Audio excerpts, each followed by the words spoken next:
Hey everyone! Before we jump into today's episode, I wanted to share with you our amazing Soulfire retreat, Evolve in Bali, Indonesia, that happens this April between the 22nd and the 28th. If your soul has been begging you for a life-changing experience, and you're ready to immerse yourself in a culture that is so deeply sacred and spiritual while being surrounded by incredible beauty, where your five senses are literally taken over and you have no other option but to be present and to savor every precious moment, then this retreat is for you. This retreat is for you if you are ready to push the edges of possibility and expand into new ways of being. This isn't just a luxury getaway with your favorite girlfriends. What's waiting for you in Bali is a life shift where the path forward becomes the turning point in the road toward the life you have been imagining, where anything is possible. Come evolve with us. Your soul is begging you. Head on over to soulfireretreats.org and book your spot today. We still have rooms available through most of the different room types, including our cheapest option at the twin bed level, but there's only one left for that price. So please join us today. And if you're interested in checking out the agenda that we have planned for this incredible week, then head over to my Instagram account at Carissa Step and take a look at the pinned post where I've shared it there. All of these activities are included, including a massage, a one-on-one personal healing session with a local Balinese healer, and so much more. I look forward to connecting with you soon. Now let's get to today's episode.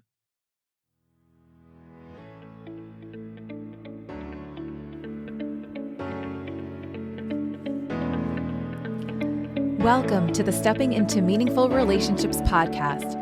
I'm your host, Carissa Step. I'm a relationship and human design coach, and this podcast is designed to help you create a stronger connection to yourself so you can transform the relationships around you, whether that be with your partner, a friend, a parent, a child, or your business. We will be looking at relationships through the lens of human design, and my guests and I will bring you the tools, tips, and tricks to create deeply meaningful connections with others. But first, let's start with you. The most important relationship you have is the one with yourself. Thank you for tuning in. Now let's get to today's episode. Hey everyone. Welcome back to another episode of Stepping into Meaningful Relationships, the podcast where we help you create a more meaningful connection with yourself so that you can create deeper and healthier relationships with those around you. Today, I am going to be chatting with Chelsea Liaga. She is a former teacher turned couples therapist and content creator. Known as my friend, the therapist on Instagram, Chelsea shares relatable and research-based information to help couples create the marriage of their dreams. Chelsea, thank you so much for being on the show today. Thank you. I'm so excited to be here. Great. I'm so excited too. And what we're going to be talking about today is how to have less conflict and more connection in your relationships. So, Chelsea, I'd love for you to share with the audience a little bit more about the different conflict styles, because we were chatting about this before we hit record, and I'd love for you to share your wisdom and your knowledge to help us identify what our conflict styles are and why they're important to be aware of. Yes, of course. There are three main conflict styles. And whenever I'm talking about conflict with people, I always like to preface it by saying that conflict is normal in a relationship. But when we can turn conflict into communication is what brings us from like where our marriage is at, where it feels icky or we don't like it, to where we want it to be. So learning about conflict styles and identifying your patterns is just the key to improving your communication so that you can improve all the aspects of your relationship. So the three main types of conflict they're kind of patterns. I like to imagine them as people, this first one. So you've got two people. One is the chaser and one is the runner. And all of these conflict styles are based in what's called EFT, or emotion-focused therapy. So in the first one, the chaser and the runner, imagine like little kids playing chase on the playground. One person is running away, that's the runner, and then the other person is chasing them. And usually in conflict, you and your partner are equally matched in speed. So the runner is running away at 3 miles an hour and the chaser is chasing at 3 miles an hour. And You're not actually getting any closer to each other. You're not like winning the game or anything. You're both just getting exhausted because you're chasing each other and just getting worn out. Usually the chaser is criticizing and then the runner is withdrawing. So the act of chasing is saying like, you're doing this wrong. We need to work on this. We need to improve this. If you did this, our marriage would be better. It's very like, there's something wrong with you. And if that was better, things would be better. And then the runner feels like, I'm not good enough. Why should I be in this relationship? I'm just making things worse. I'm never going to measure up. So they withdraw emotionally or physically. Yeah, I could see that. It's almost like, why bother trying? Nothing I do is good enough anyway. For sure. For sure. And I think we all do this at times in our lives. Like, I'm not very athletic. So, like, with sports, I'm like, I'm not competitive. I don't even want to try because I know I'm not going to be good. Right. But we do the same thing with our relationships too. Yeah, we self-sabotage. We have that fear of failure. Why? Why should I bother trying if I'm going to fail anyway? I might as well save myself from the pain and just not do it. Yes. Yes. And not to throw out gender stereotypes, but usually women are the chaser and men are the runners. Women are more prone and likely to be perfectionists, and their and their efforts to chase or to improve their relationships or criticize their partner, they're usually from a good place. They want things to get better. But it's usually the delivery that then makes the runner feel like they're not good enough. Right. Hence the conflict that comes from, yes, I understand. Okay. So while you mentioned like women have like a good intention around why they're bringing this up, right? Because they have this end goal that they want, which is a closer, deeper connection with their partner. But I can also see how potentially some wounding could be showing up for both of these partners that have adapted these behaviors or patterns of behavior that are causing them to feel like they need to behave in the way that they are, right? So in other words, if we're criticizing our partner for, say, not being good enough or not doing enough or whatever it might be, it could actually be reflective of maybe we're not feeling good enough. Exactly. Yeah. And usually it all kind of goes back to our own thoughts, our own mindset. And there's a lot of environmental and circumstantial things that make women more likely to be perfectionists, like just like female beauty standards and, societal expectations of women. There's a lot of expectations placed on women. So then they don't feel good enough. Right. They're being criticized by society and media and advertising all the time. And so then they're like, oh, well, I got to get better. And then that bleeds into the relationship. Then we need to get better and you need to get better because I'm working so hard on myself. You need to be working hard to improve too. And then women just get exhausted and they're like, I'm tired of carrying the weight of improving our relationship all the time. Right. And I guess I would also say that like maybe women are probably the largest consumer of self-development, whether it's books or tools or, therapy or counseling or coaching, as opposed to men anyway. So it's like, I can see how when we start doing the work on ourselves, sometimes it can create more conflict in the relationship because we feel like, I'm doing this work to improve and I'm, rising up or evolving in some way. And at the other hand, it's like there's this fear of I'm leaving my partner behind or, he's not rising up to meet me. He's not rising to the occasion and also doing this work on himself. Yeah. Yeah, that can definitely be a dynamic that comes into play. And something that I think is so amazing about a lot of men, I mean, my husband is a man I know the best, but he is just so like content with who he is. There's like this quiet confidence about him. And I think a lot of men have that. A lot of men don't, but just, it's not like I don't need to improve because I'm fine, but it's just like, I'm a good person. Things are okay. It's like this quiet confidence that I think the female population could definitely learn from at times. Yeah. So that's one dynamic, right? The chaser and the runner.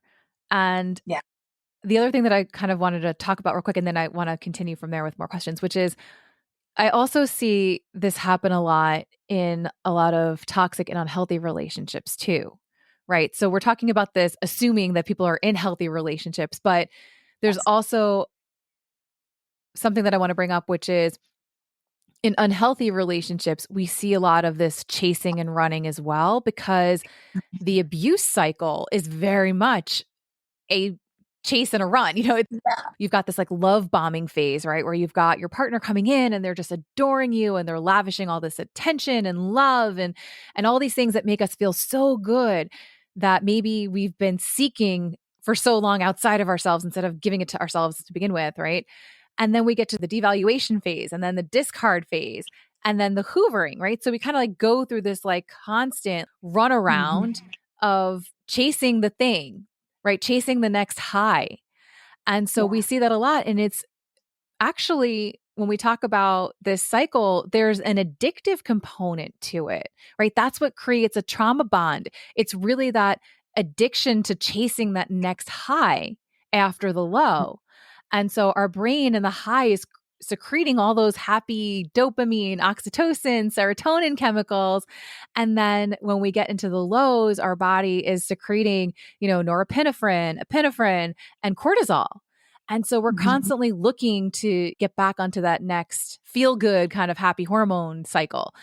So I don't want to dive into that and go in a different direction, but I just wanted to highlight that if you're experiencing this in your relationship, like just be aware that if this is happening, yes, it may be normal if you're in a healthy relationship. If this is happening in an unhealthy relationship, then this is a red flag for you and you need to pay attention. So I'm just going to put that little footnote on that Yes, I'm conversation. glad you said that. I think that is super important because, yeah, there's a lot of patterns that are normal, but they're exaggerated in an abusive relationship. And there's a lot more harm that is done in them. So, yeah, thanks for pointing that out. Yeah. So that's one conflict style. And then there are a couple of more. Yes. So the next conflict style is the blame game. And sometimes people might be a runner and a chaser, and then the runner gets fed up. And so they start to criticize back. And that usually kind of turns into this blame game. Or there's other things too that, like why someone might be one conflict style versus another, like personality type, gender, how you were raised, all sorts of things like that kind of play a role here. But the blame game is where one partner blames the other for whatever the problem is. Let's say, the dishes aren't done. And so partner one says to partner two, oh, this is all your fault. You never did the dishes. Partner two says, yeah, but you didn't mop the floors like you said you were going to. And it just goes back and forth, shooting these emotional bullets at each other, blaming each other, and seeing your partner as the problem instead of the real problem as the problem. Like in this example, the chores are the problem, not your partner. And we hurt each other when we do that. Yeah. And it's interesting though, because the chores aren't the problem. It's pointing towards a deeper wound, right? So when we feel like our partner's not doing the dishes, we think that they're saying to us that their time is more important than our time, or they're more valuable than us, right? There's like that subtle, that trigger that happens where, our core wound of like, I'm not important, or I'm not enough, or I'm not lovable, or whatever it might be, gets triggered. And then we react, and we just need to take that hurt that we are feeling and project it out onto somebody else, because that feels safer to just get into like this like defended position, to just pass it off like a hot potato back to somebody else. Yeah, too painful to hold within ourselves. So we got to push it out. Yeah. Instead of doing the work on ourselves and understanding like, oh, wait, I'm feeling triggered right now. Let me take a deep breath. Let me focus on what I'm feeling. And let me understand why I'm feeling this way. Is it really about the chores, or is there something else underneath all of this that needs to be addressed, whether it's within myself or within the relationship? Yeah, exactly. And when someone can do that, their nervous system stays more regulated, they're more calm, and then they're able to communicate in a way that's kind and respectful and productive. Yes. And I could talk about the nervous system all day long, but I'm not going to go off on a tangent. Me too. It's a big part of my work. So I love talking about the nervous system and how we move through the different nervous system states and how we can downregulate ourselves and why it's important, and how that's like such a huge key to making sure that we're showing up calm and present and grounded in our relationships, so that we can change how we relate to other people and communicate with other people. But I'm going to back off. Maybe we should do a part 2 and talk about the nervous system because I love it too. That would be a great idea. So, okay, so we have this like blame game happening where people are just passing the buck back and forth and essentially no one's taking accountability. So, how we kind of talked a little bit about how maybe we can start to resolve that conflict, but in the moment, like what can people do when they're experiencing, because it doesn't feel very good when you're passing the blame back and forth. So, like, what can we do to disrupt that? Maybe, like, what's one thing people can do today to disrupt that pattern?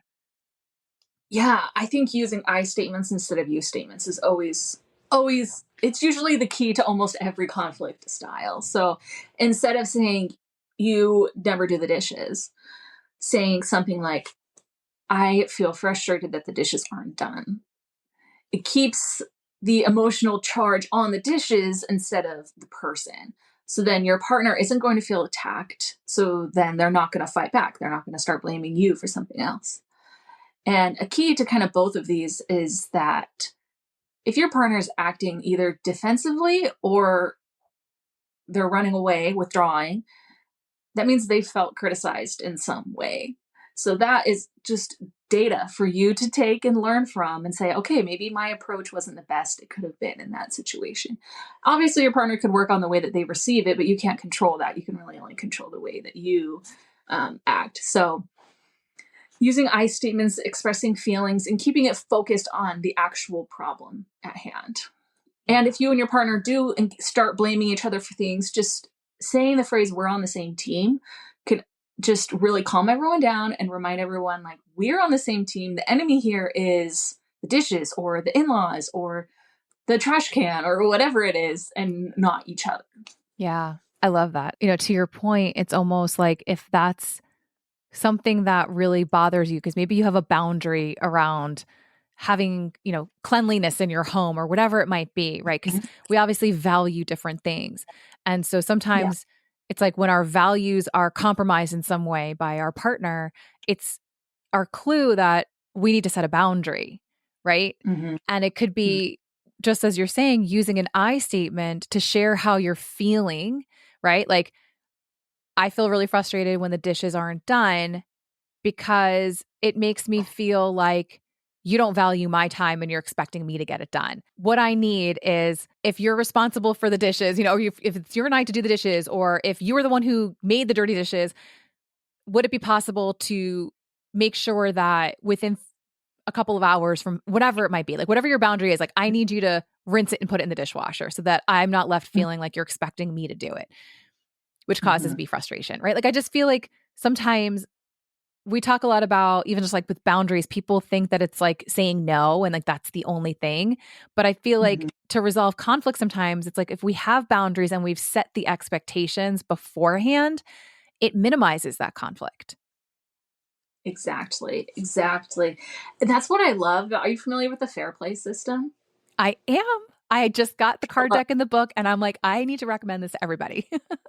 It's amazing. And that's what I love about the Fair Play system. Anyone listening, it's by Eve Rodsky. Go look up her book. There's a documentary on Hulu about it.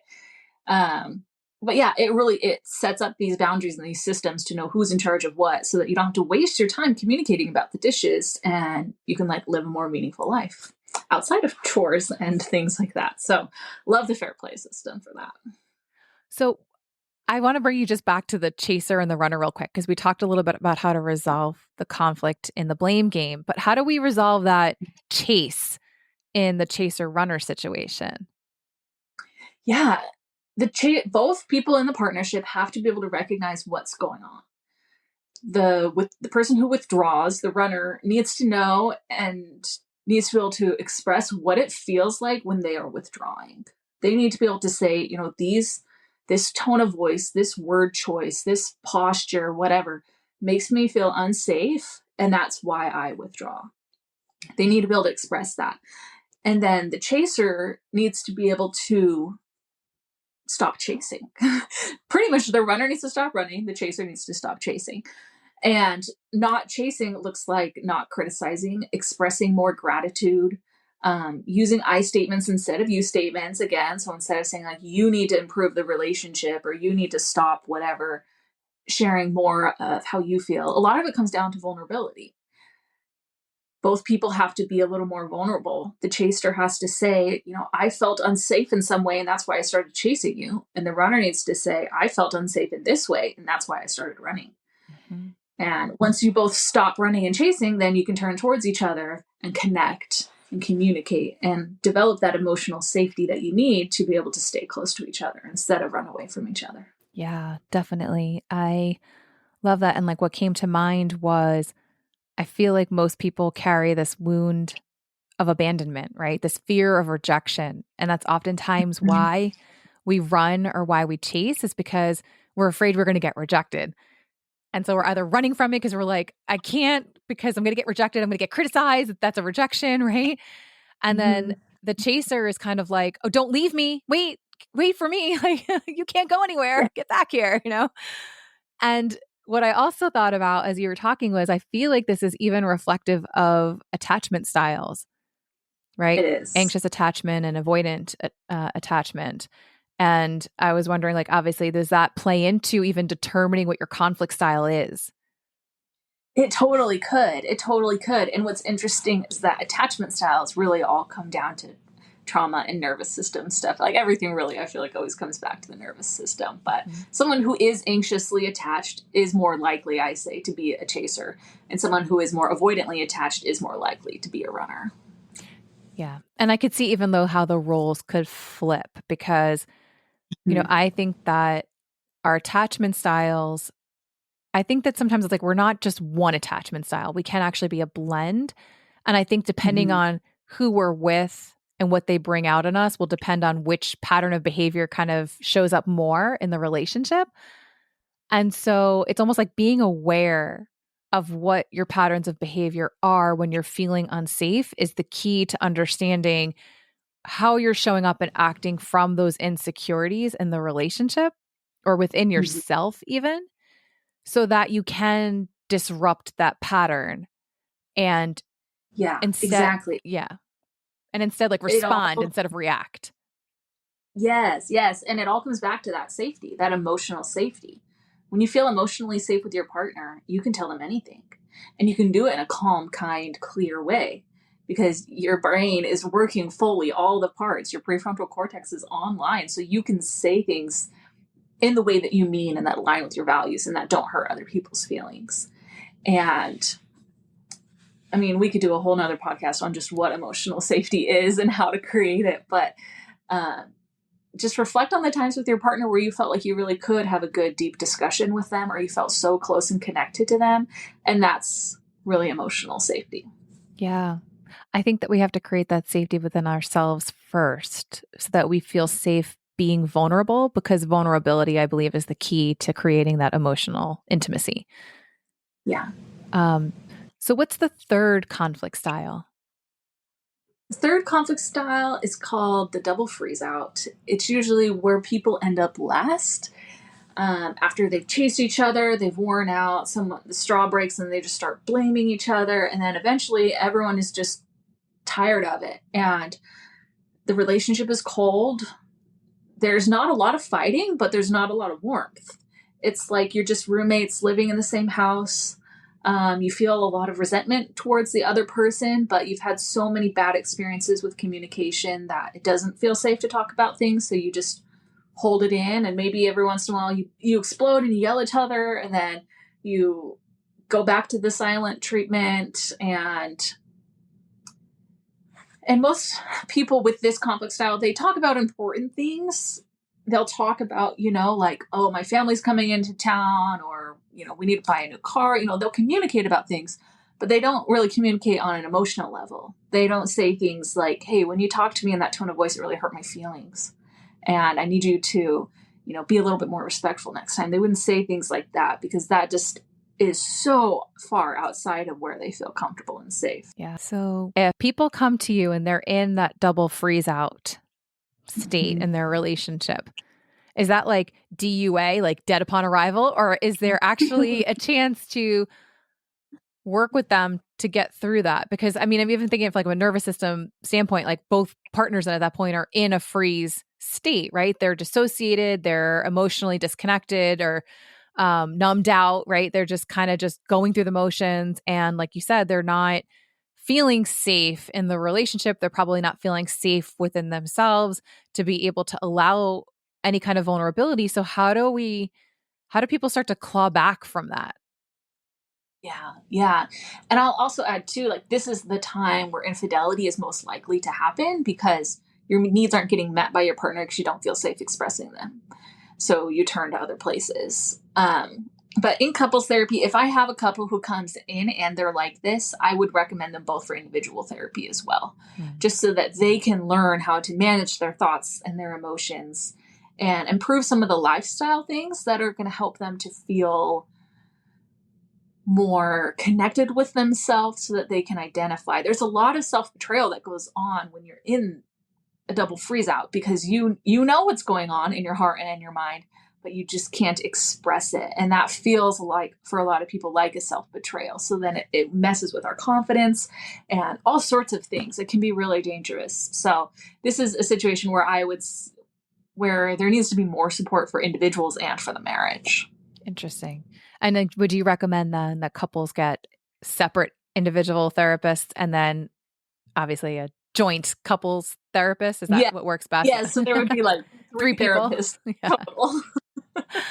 Gotcha. Yeah, that makes sense. And I could see that. I could see how there is that self-betrayal aspect to it. I could also see that people start to self-abandon parts of themselves. Like if they don't feel safe even being themselves, then it could be really hard to show up in a relationship and feel comfortable voicing your truth or voicing how you feel and how you know, what's going on for you, what your fears are, right? Because I think a lot of times it's like when we're in that freeze state, it's because we are so overwhelmed with some subconscious perception of danger, right? Like it's not safe. Yeah. Yeah, and that's really what it is. And we slowly, slowly, slowly work on creating that emotional safety. Yeah. I'll have my practice talking about insignificant things so that they can just warm up to it. One of the exercises I have my clients do at this point is I have them plan a fake trip to Disneyland and talk about, there's a lot of decisions that have to be made. And I make them practice, paraphrasing what the other person said, validating their feelings, respecting their opinions about, where they want to stay and what rides they want to ride, all these different things, because you've had a bunch of data points that tells you we can't even communicate, it's not safe. So that we need to start creating a new set of data points that tells you, okay, we talked about our fake trip to Disneyland. Maybe we can talk about, I don't know, our plans for the holidays and that's real. Or maybe we can talk about finances and that's real. Or, and then we kind of step into it. And then eventually we're like, okay, maybe we can talk about our emotions. And then maybe we can talk about sex. And then maybe we can talk about all these other things. So it's kind of baby steps in practicing. Yeah, it's almost like a titration because if you move too fast, it's almost your nervous system's going to shut down again anyway. So you kind of have to move at the pace. A slow pace, right? Times two for both people. Yes. Yeah. Yes. So interesting. So, okay. So we've talked about the different conflict styles and how can we, so it seems to me almost like they're not even styles. It almost feels to me like they're stages. Is that right? Yeah. Yeah. And it kind of depends on the person. Some people will stay and chaser and runner forever. Some people are just more naturally, depending on their worldview, they might be more likely to blame first than, there's so many things that go into it, but for a lot of people, they are stages. And that's why I love talking about this, because once you can realize what your conflict style is and you can see it in the moment, then you can do something different and you can change. You can try something else. And that's really the simplest way to improve your relationship is just to try something different, because obviously what you're doing isn't working. Right. And I think that like your conflict style is probably very tied into your communication style too. Yeah. Yeah. And most people find the same pattern of like I criticize my spouse, but then my mom also feels like I criticize her. My best friend also feels like I criticize her.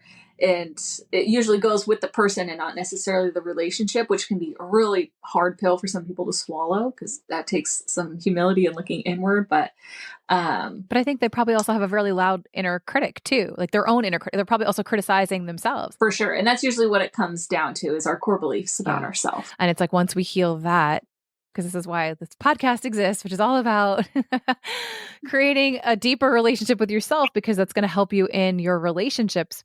Because if you can learn how to self accept, if you can learn how to quiet that inner critic and learn to love yourself, then in your relationships, you're not going to be projecting all of that onto somebody else, number one. And number two, it allows you to then learn how to accept someone else for their differences, for their, perceived flaws or weaknesses and all that kind of stuff. Because once we realize that we're not perfect, we can accept that someone else is also not perfect and we're all works in progress and it's okay. Yeah.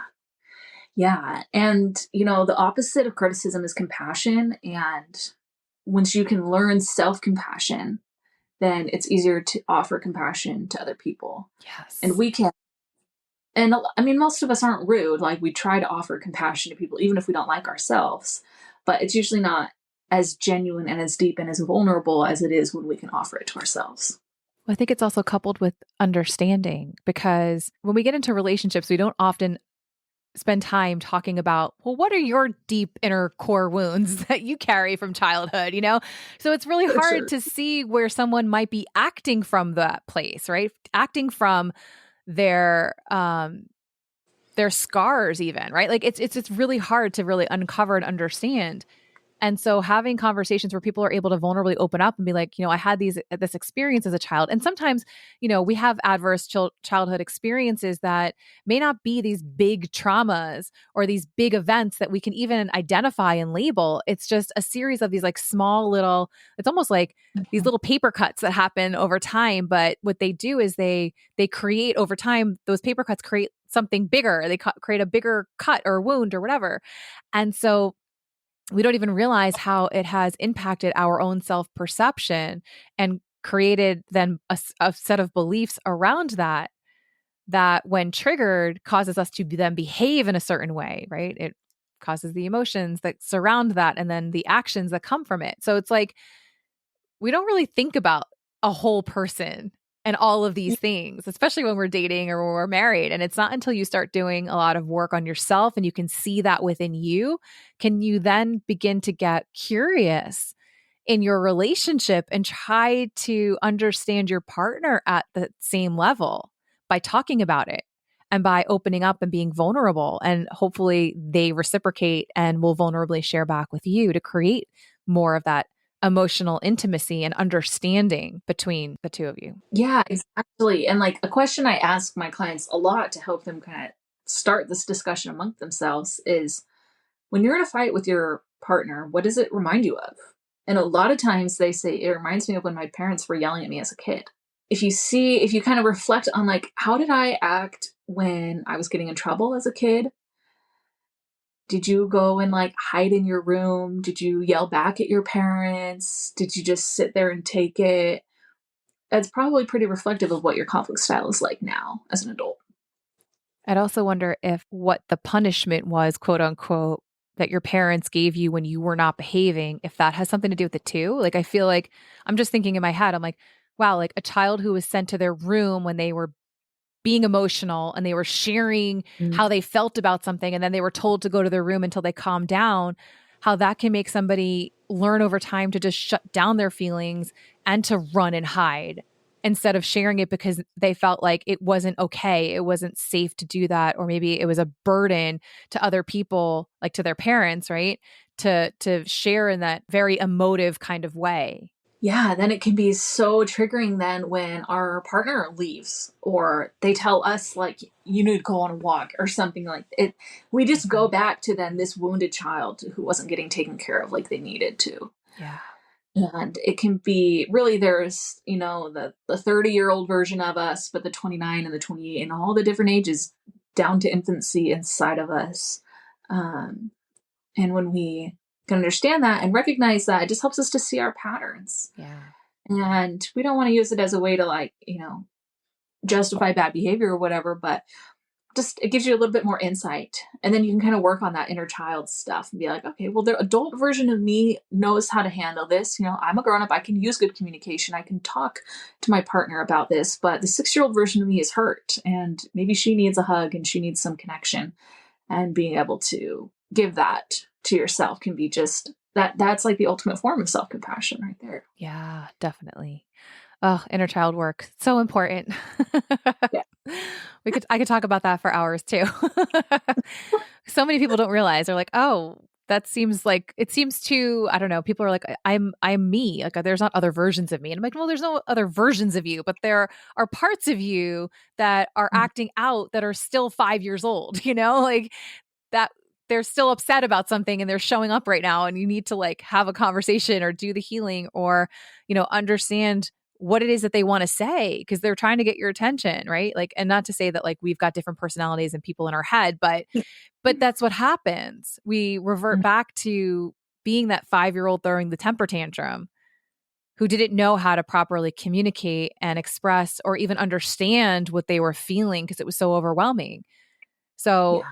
doing the work to, allow yourself the space to feel your emotions, to understand what's coming up for you, to know that it's okay if you feel angry. Cause I think a lot of us even grew up thinking that being angry was not okay because we, got in trouble for that. Or, it looked Yeah. like talking back to our parents, which was not okay, which of course, like being disrespectful is not okay. But that was just the way we knew how to communicate maybe when we were a teenager, our anger. Yeah. And no one taught us the skills of how to appropriately express Right. our anger. So it was either express it the way I know how and get in trouble or don't express it at all.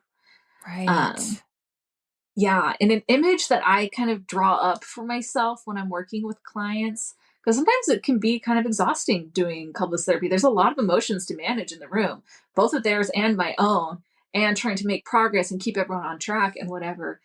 Anyways, something that like always kind of centers me is imagining like I have these two adults on my couch, but then I also try to imagine that I also have like two 5-year-olds on my couch, Mm. and not in a way to like, I'm not trying to like demean my clients or whatever, but there is the 5-year-old version of them in there and they're trying to communicate too. And it's two adults having a discussion, but it's also two kids having a discussion. And that's something that always just helps me then to offer more compassion and more understanding and more help to my clients. Yeah. And see really where the hurt's coming from. Yeah. Yeah. Yeah. And I think, like, to your point, it's like a lot of us don't learn how to communicate properly. Mhm. And especially if we had parents that were really dysregulated and didn't know how to communicate themselves and that was modeled for us, then we're going to obviously, it's going to, of course, be very, a big reminder when we are fighting and arguing with our partner that it's going to, bring us back to childhood and our parents and what they were doing because we're probably just reenacting their communication patterns and conflict style as well, for sure. Yes. And I think that right there is like the biggest motivation for people to improve their relationships and their marriages is they want to give their kids a better example. Yeah, I love that for sure. Well, this has been such a great and fun conversation. Is there anything else that you feel like might be helpful for the listeners to know or to understand? And then obviously, I would love for you to share how everyone can connect with you, which will have all your information in the show notes. But is there anything else that you wanted to share? Yeah, I would just add that kind of like what I mentioned earlier, if what you're doing isn't working, don't blame yourself. Don't, beat yourself up. You probably didn't have good examples. You've probably never learned about this. It's okay to be a beginner at good communication. But trying new ways of saying things, new ways of connecting with your partner is really the only way forward. And we're bad at things when we're new at them. But the more we practice, if you don't give up and literally just keep trying and keep trying new things, trying to say things in a different way or in a different place or at a different time, eventually you're going to figure it out. Everything is figure outable. and um, and if you feel like really overwhelmed by it, I would reach out for help. That's what couples therapists are here for, to guide people through this whole process. So that's my advice. Awesome. I actually led me to like one more question before I let you go, which is, when is it not figure outable? Like, when do you realize, like, when you've got a couple sitting in front of you that you're like, okay, this is either really toxic and it's not going to improve, Mhm. or, when are you like, okay, this is a relationship that just it's not going to move forward? Yeah. If someone has cheated and they don't see that as morally wrong, then that is a huge sign that this is just not a good match. Yeah. that person probably should not be in relationships if they morally don't feel like cheating is a bad thing. So if that ever comes up and they don't feel remorse and they don't feel like it was a bad thing, then that is a time where I'm like, I would suggest separation. Abuse, anytime there is abuse, you can wait around and hope and pray that your partner is going to change, but research shows that the odds are very, very, very, very low that people who are abusers stop being abusers. I personally, I have to hold on to this hope that people can change, or else my worldview gets very dark. But just because someone can change or will change doesn't mean you have to stay with them. That's something else to think about. And then if partners aren't willing to both take responsibility and recognize how they're contributing to the problems in the relationship, then that's another sign to me that odds are low that things are going to get better. Yeah. Those are very, very good, tangible pieces of advice and like identification of like, okay, like, is this worth working on or not? Or is this going to help? And thank you for that permission slip too, that you're giving everyone, which is, even if people do change, doesn't mean you have to stay with them, because sometimes I feel like people are like, there's just too much water under the bridge. There's just been too much hurt. And if people find that they're not able to move past that, which, there could be still forgiveness, like you forgive the person for what happened, but maybe the disconnect or the hurt has gone so deep that getting back to that emotional safety just feels like you're not just like jumping a puddle or jumping like a small crack in the floor, but the divide has gotten so wide that it feels almost impossible to cross. Do you agree? Like, that would probably be, yeah.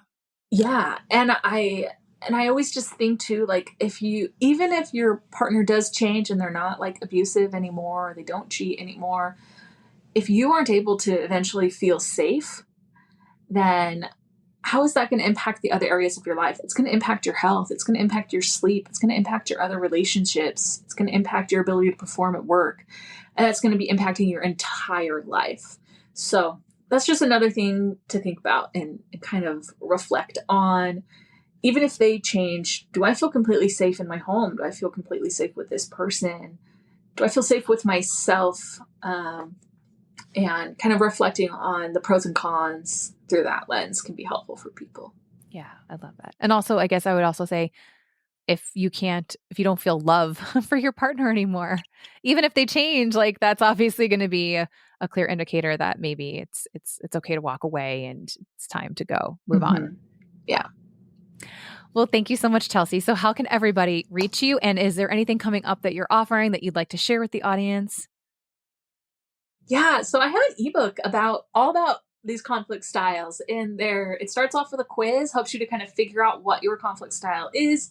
And then there's kind of a mini chapter about each. So if you kind of want like a rundown of everything we've talked about today, I'm assuming we could put a link to that in the show notes. Absolutely. Yeah. And then I offer couples therapy in Arizona in person. My office is in Queen Creek. And then I do coaching online, and I have some courses and date night resources, and it's all on my website, which is myfriendthetherapist.com. Fantastic. Well, thank you so much. I really appreciate you coming on the show. And this has been such a fun conversation and really informative and valuable. And I know that the listeners definitely got something out of it. So thank you so much for your time and the work that you're doing in this world. Of course. Thank you so much. Bye. All right, everyone. Until next week, be well. If you're hearing this message, that means you've listened all the way to the end. And for that, I am truly grateful. If you enjoyed this episode and found it valuable, would you mind leaving us a review wherever you listen to podcasts and sharing it with others? If you'd like to connect with me for one-on-one coaching or human design reading, you can find me on my website or on social media. Also, if you have a topic you'd like me to discuss on a future episode, please DM me. Be sure to tune in next week for another episode of Stepping into Meaningful Relationships.